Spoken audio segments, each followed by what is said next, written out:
Hey guys, Peter here to do an album review. Today I'm here to tell you about the debut record from Avaland, Theater of Sorcery, out April 2nd on Rockshot Records.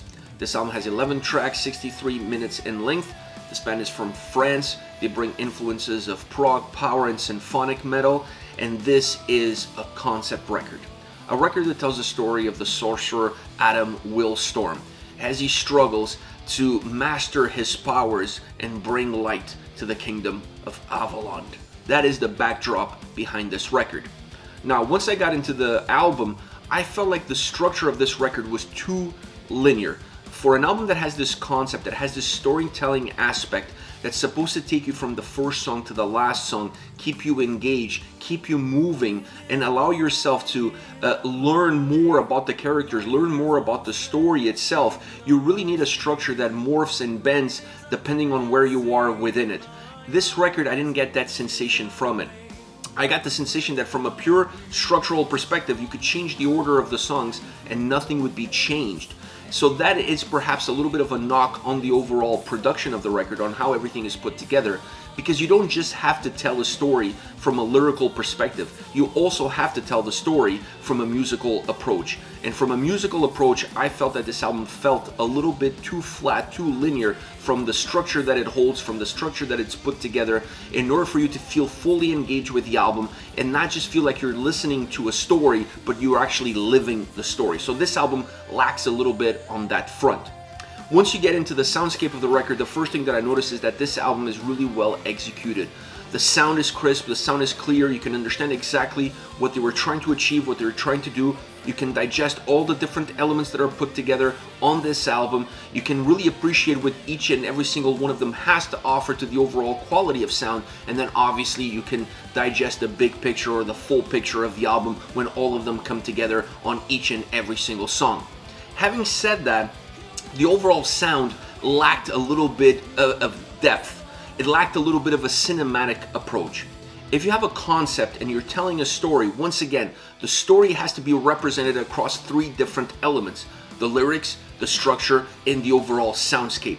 All three have to pull you in different directions depending on where you are within it, so that you can get almost this 3D perspective of the story itself. You feel like you're almost a character within it, and you can really appreciate all the changes, all the nuances that are happening. This album has one of those elements, but it really lacks on the other two. I already talked about the structure, and now we're talking about the overall soundscape. I felt that the overall orchestration on this album was a little thin, was a little flat. It needed more life, it needed more depth. It needed a bigger sound and a bigger presence. It needed that cinematic approach that the album doesn't have. This almost feels like a hard rock, heavy metal album with some prog, some power metal influences, but it doesn't really have that strong symphonic aspect that jumps the record into another level, into a different atmosphere, making it feel like a movie score. You need that movie score style sound approach in order for the album to work across all the different parameters. And on that level, this album, while strong in quality of sound, while strong in quality of execution, it lacks in terms of having a big image, a big presence, depth, and big sound that fills in all the different gaps, that really makes all the elements come to life. Now, within that sound, there's one element that jumps to the forefront as being the highlight of the soundscape, if you will, and that is the guitars. It doesn't matter where you're looking at the guitars, it doesn't matter what song you're in, it doesn't matter what specific element you're looking for, either it be the solos, the leads, the melodies. It's absolutely outstanding work from the first track all the way to the last track. Every solo on this record fits the bill. It fits the song, it fits the mood, it fits the melody that the track has, it fits the substance of the track. It really allows the songs to gain a little bit of life, gain a little bit of energy, gain a little bit of that cinematic approach that's lacking pretty much across all the other elements. So I love the guitar sound, I love the execution, and I love the consistency of the quality that it has on all 11 songs. There's not one track on this record that the guitars don't shine. Once you get into the vocals, the album is super strong on that front.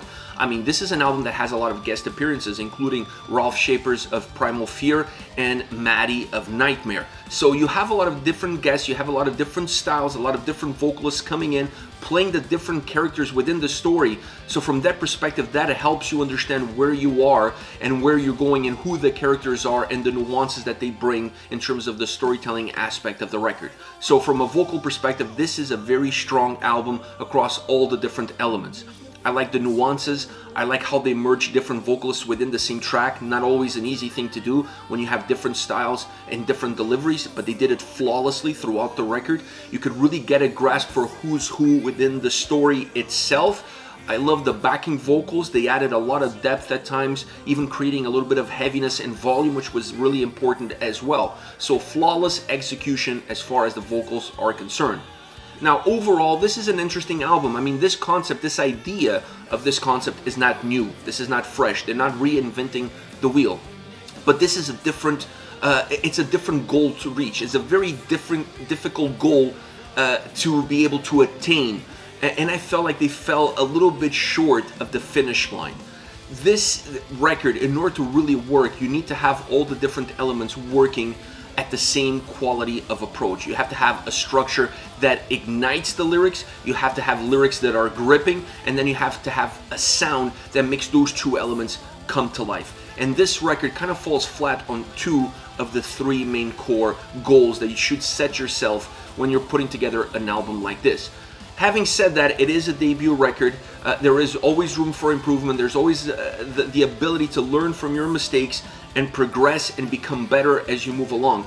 But I honestly think that the potential is there, the idea is great, the execution was not necessarily what I was expecting coming in. Perhaps my expectations were a little bit high. Now, as far as songs are concerned, I picked 3 tracks that offer something slightly different and 3 songs that I really gravitated to. I want to start off with Storyteller, a very driven track with great melody, great rock undertones to it. The vocals match the sound and the experience that the track has in store for the listener, and the track remains very balanced across itself. The chorus obviously has more energy, but overall I felt like this is a song that's not a huge dip between the verses and the chorus. It stays very balanced. There's great layers as far as the vocals are concerned, and that adds a boost of energy to the track. It adds a lot of nuances in terms of how the song is coming across, becoming a little bit more catchy, a little bit more hooky. Great guitar solo on this song, great bass on this track. I love the bass sound on this track and how much it comes to the forefront, but really the guitar solo ignites the track itself, and it just allows the song to have even more energy in its sound. Next, Holy Kingdom of Fools, one of my favorite tracks on the album, perhaps my favorite track on this record. It's just a fun song, has a lot of melody, the sound is really encapsulating of what the essence of the track holds within the lyrics and then obviously within the vocal performance. I just felt like everything was pulling in the right direction. It has a very explosive chorus, not just musically but also vocally, but having easy to digest lyrics, having a simplicity of approach in the chorus makes this song feel very hooky, because you listen to it once, you understand what the message is, and the soundscape that they created in the chorus with the simplicity of the lyrical approach and how the vocals come across, all of those are coming together at the right time, at the right place. So every time you dip into the verses of this track, you're always waiting for the chorus, because the chorus is the climax within the song. And you're always waiting for it to come, because that's when the explosion of power, that's when the song becomes bigger, becomes lighter, becomes brighter. So I love how this song is organized, how this song is structured, creating the necessary ups and downs, peaks and valleys between verses and chorus in order for the track to have a little bit more of a pull, to have more of a difference between them and not be as linear as some other tracks are on the album. Last but not least, War of Minds. Clear peaks and clear valleys in this song, both musically and vocally. You can really feel the difference as you navigate throughout this track. You're going up, you're going down. The difference between them is really big. So there's a huge gap. It's not smooth, but the transitions are smooth. So even though you're going from being down here to being all the way up there, the transition between one and the other happens in a very smooth way. So by the time you realize you're all the way there, you're already there. You're already at the peak. So it's not abrupt in terms of how it's constructed. Definitely not abrupt in the way it's delivered. Has a great guitar solo. The way the vocalists, the different vocalists on this track, the way they merge together, absolutely flawless. Adding a lot of energy, adding a lot of brightness to the song, really making the track a little bit more robust, a little bit bigger, and really filling in all the gaps that were left behind by some of those changes of going from the deeper parts of the track to the upper echelon of the song. Really interesting track, really dynamic, really lively, if you will. This is it. This is Avaland with Theater of Sorcery, out April 2nd on Rockshot Records. Let me know your thoughts on the band. Use the comment section below. I'll be reading those and getting back to you. Take care, guys.